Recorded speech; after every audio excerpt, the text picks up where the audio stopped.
సింహాచలం అప్పన్న దేవాలయంలో ఎలక్ట్రిక్ బస్సులను ఆలయ చైర్మన్ అశోక్ గజపతిరాజు, ఈవో శ్రీనివాసమూర్తి ప్రారంభించారు. ఒక్కో బస్సు ఖరీదు 1,65,00,000 తెలుస్తోంది.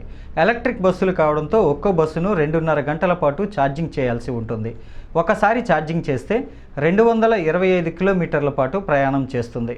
ఈ సందర్భంగా అశోక్ గజపతిరాజు మాట్లాడుతూ, భక్తుల సౌకర్యార్థం ప్రకృతి వనరులను కాపాడుకునేందుకు, కాలుష్యాన్ని తగ్గించేందుకు కరెంటుతో నడిచే వాహనాలు అవసరమన్నారు.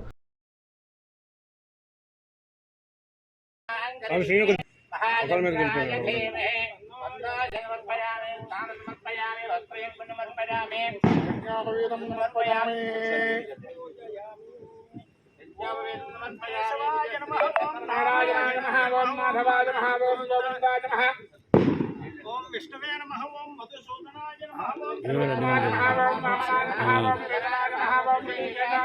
ओम दामोदराय नमः। ओम चंद्रघनाय नमः। ओम वासुदेवाय नमः। ओम ब्रह्माय नमः।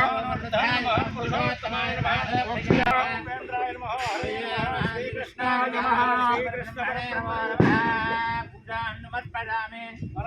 वनस्पत्यर भवेद विजयं नानागन्धे सुखं विहाग्रे सर्वगन्धयामि धूपदीपानान्तर्गात् शुद्धमुत्सयामि नैवेद्यम्। ओम भूर्भुवः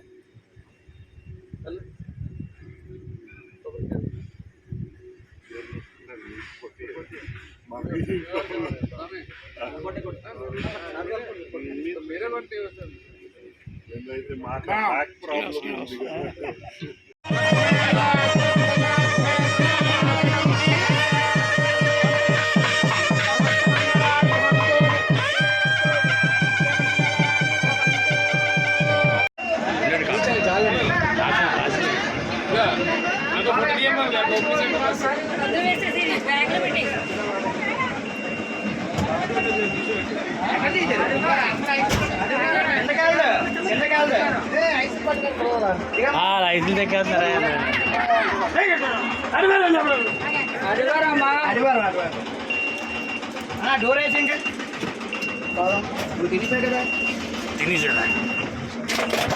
శ్రీ శ్రీ వరాహలక్ష్మీ నరసింహస్వామి వారి దేవస్థానంలో ఈరోజు మన చైర్మన్ గారి అంబుజాల స్థలం మీద మొదటి ఎలక్ట్రిక్ బస్సుని ఈరోజు ప్రారంభించాం. ఇది భక్తులకి అందుబాటులోకి తీసుకొచ్చి భక్తులకి మెరుగైన సౌకర్యాలు ఇవ్వాలని వారు ఏదైతే సంకల్పించారో ఆ సంకల్పం మేరకు, వారి దృఢ సంకల్పం మేరకు ఈరోజు మనం ఈ బస్సును ప్రారంభించాం. రెండో బస్సు కూడా అతి త్వరలోనే మన దేవస్థానానికి వస్తుంది. ఒక 3 months తర్వాత మరలా చూసుకుని అవసరం మేరకు మనం బస్సును ఇంకా పెంచుకునే కార్యక్రమం కానీ మిగతా కార్యక్రమాలు చేయడానికి కూడా వారు సంకల్పించారు.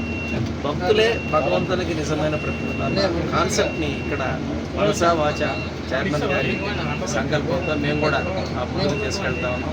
నిన్న చందనోత్సవం చూస్తే కూడా భక్తులు అతి తక్కువ సమయంలోనే దర్శనం చేసుకునే విధంగా ప్రణాళిక సిద్ధం చేయడం కానీ దాన్ని మనం సిద్ధం చేయడం కానీ జరిగింది. తర్వాత రేటు కూడా భక్తులకి ఇప్పుడు ఏదైతే 15 రూపాయలు ఉందో అదే అమౌంట్. ఎక్కడ ఏ దేవస్థానంలో చూసినా కూడా ఇంత తక్కువ రేటులో దేవస్థానం బస్సుల్లో ఉన్న పరిస్థితి లేదు, వాతావరణం లేదు. ఒక ఎలక్ట్రిక్ బస్సులో కూడా అదే రేటుతో వాళ్ళు వెళ్ళడం, అదే ఫ్రెష్నెస్, అంటే వారి బస్సు ఎక్కి దిగేటప్పుడు కూడా అదే ఫ్రెష్నెస్తో వెళ్ళాలి. మరింతగా వారి నేతృత్వంలో మరింతగా మనం భక్తులకు మెరుగైన సౌకర్యాలు తీసుకొచ్చి మరింతగా ముందుకు తీసుకెళ్ళడానికి సంకల్పిస్తున్నాం.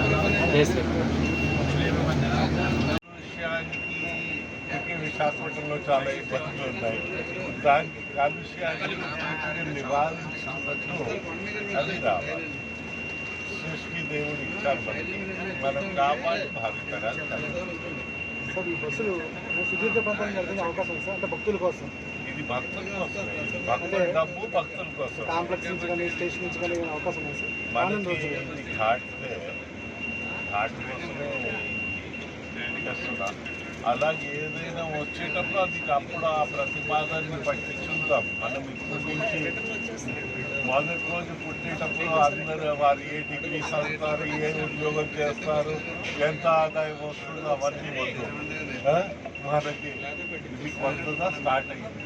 చూద్దాం మెల్లిగా అలాగా ఎలా డెవలప్ చేయాలి, ఏంటి మన ఆబ్జెక్టివ్స్ని ఇది చేయకుండా డెవలప్